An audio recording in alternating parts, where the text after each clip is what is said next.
Okay, so we got something from Canada, the lands of Canada. And basically, this is Discount Saint Hour. So we're going to do an unboxing. And I love the seller. One metal pin. Very smart seller. Otherwise, customs would have stole it. Okay, so why am I starting to order from other countries? Because the dollar is not king in America. The dollar is king in Canada and socialist and communist third world countries and places such as South America, Mexico. Yes, Mexico, our dollar is king still and still in Canada. All right, let's open up this one metal pin. Really quite funny, actually.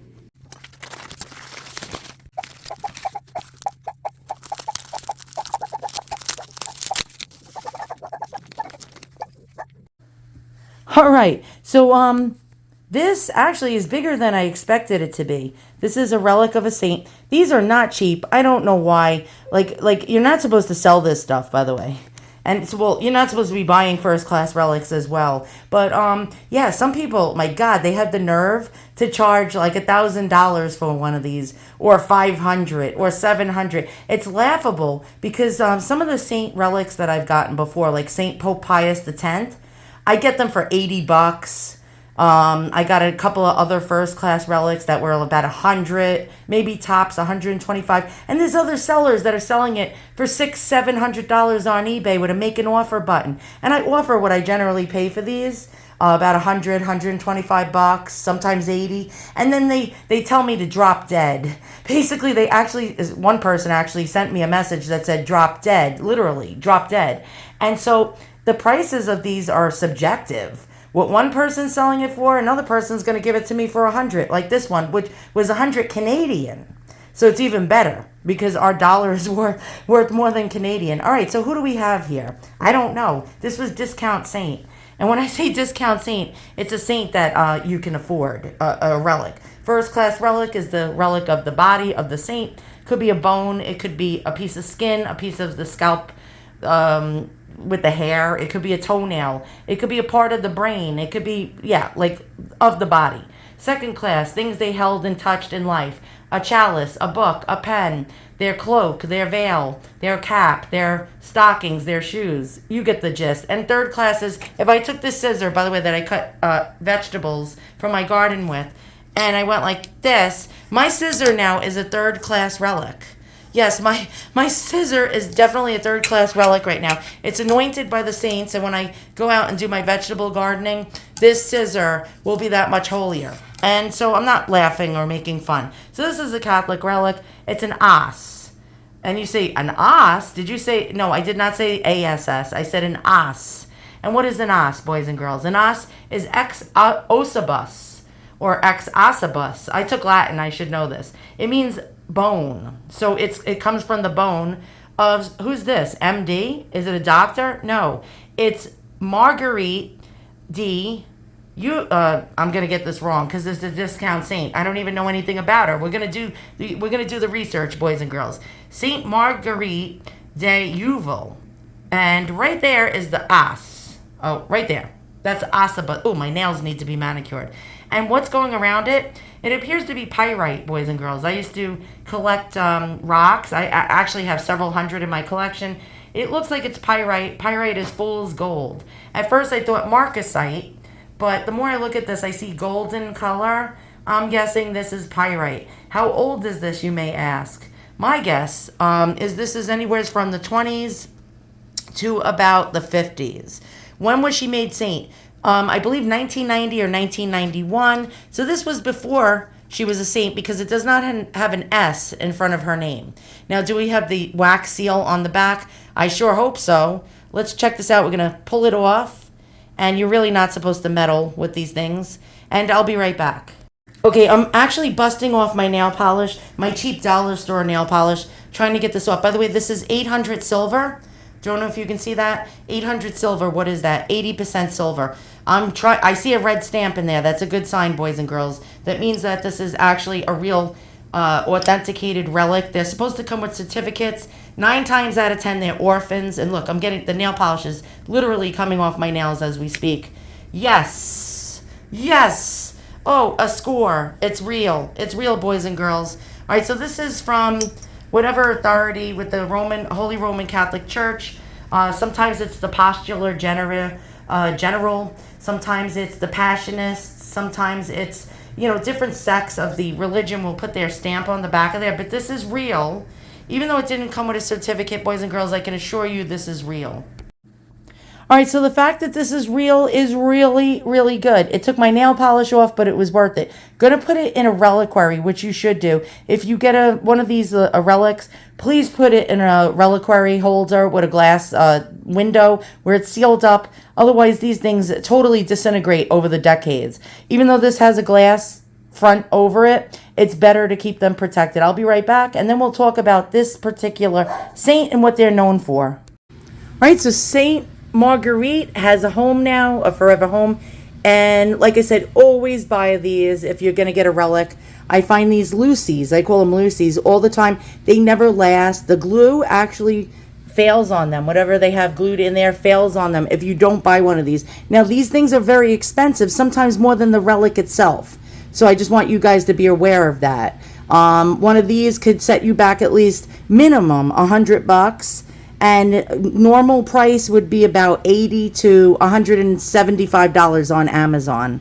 So you know what I'm noticing with eBay lately? Whenever these go on auction, not buy it now with make an offer like this one, whenever they go on auction and I win them for a decent price, like under $50, sometimes maybe $50 or $60, the sellers always come back after I pay for the item and say, oh, I lost the item, and then they refund me the money. That's like, don't do that. That's like sinful. It's like actually lying. And a lot of them, I make them feel guilty and I tell them, hey, I don't care. Look for it. I'll wait 2 weeks for you to look for it. And then quickly, they suddenly don't have anything to say about that. And then they come to their senses and actually ship me the item. But actually one right now I'm in battle with. 2 weeks ago, I won one for $31. And they had it actually well advertised that it was a relic and so on and so forth. And the seller, mysteriously, as soon as I paid for it, came back, I can't find it. It's missing in my inventory. I went through every box. It's so small I can't find it. And I said, well, find it and get back to me when you can. And the seller said, I'll give you the refund for the $31 right now with shipping and tax. And I said, no, find my item. So note to all you sellers out there who don't want to invest in a reserve price on eBay on your auction listings, don't play the game of, yeah, suddenly I can't find the item, so I'm going to have to give you a refund, because guess what? I'm going to fight you back. I'm going to fight you back. You might think I'm nasty and mean-spirited, but you're going to get a negative feedback from me. Now, I don't ever leave negative feedback. Actually, I've been on eBay since 1999 and only given one person a negative feedback. And so this time, no more Mrs. Nice Guy. When you play this game of, I can't find it. It's because you didn't get enough.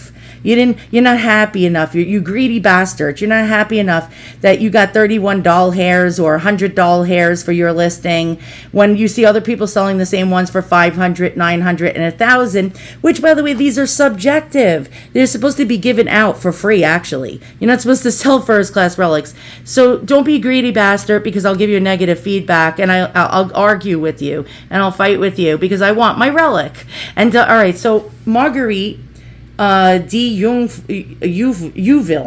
actually is a Canadian. Now I know why I got this from a Canadian seller, which saved me a lot of money because the US dollar is king over in Canada. Let's go to a cutaway to find out more about her. All right, so here's her picture on the left. There's some crazy story. She was not like a nun, I believe. Like in the beginning, she was married. She had kids. I think 4 of her kids died. Her father died and her husband died, like all around the same time. So this woman did not have it easy. Her real name, I believe, was Marie, but they called her Marguerite. She actually was so sick at one point, she established hospitals for the poor. And she got so sick at one point where they had to actually bring her in a cart, like a horse-drawn cart, to get to the hospital to help people because she couldn't even walk or move. She was a really, really wonderful lady. All right, so her picture is on the left, so you get to see what this lady looks like. But I'm going to try to find some kind of quick video that'll capture your guys' attention for more than maybe 3 to 5 minutes.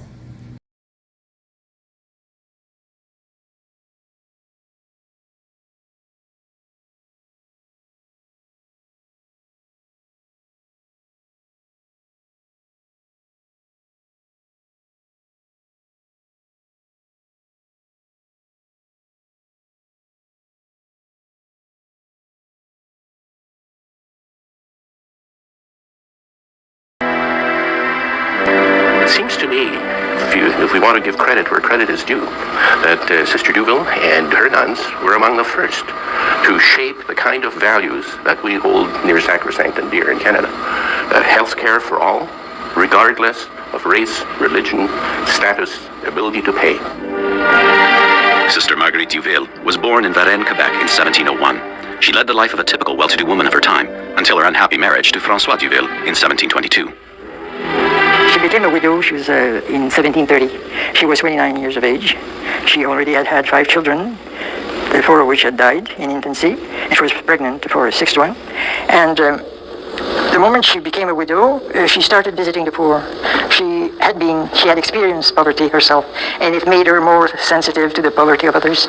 She was given a grace to realize what our Lord says in the Gospel, whatever you do to the least of my brother, you do to me. It seemed that she was caught up by that idea. She says, since I cannot give money, nor I can give at least my time and my effort and my work. Sister Marguerite and 3 followers consecrated themselves to the service of the poor in 1737.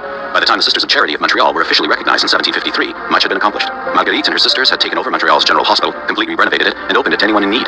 She let nothing stand in the way of her mission of service, not political interference, not war, not even the destruction of the original hospital by fire. This was not afraid, of civil authorities, of church authorities. Was ready to stand and fight for the rights of the poor, of those in need. Nothing would stop her. By the time Marguerite Youville died in 1771, her tireless work had ensured the Grey Nuns were ready to expand beyond Montreal. They established the West's first hospital at St. Boniface in the new province of Manitoba. Today, St. Boniface General Hospital and the St. Boniface General Hospital Research Center continue to thrive. At her canonization in 1990, Pope John Paul said of Marguerite Youville that she gave us an image of the world where kindness, truth, justice, and peace reign.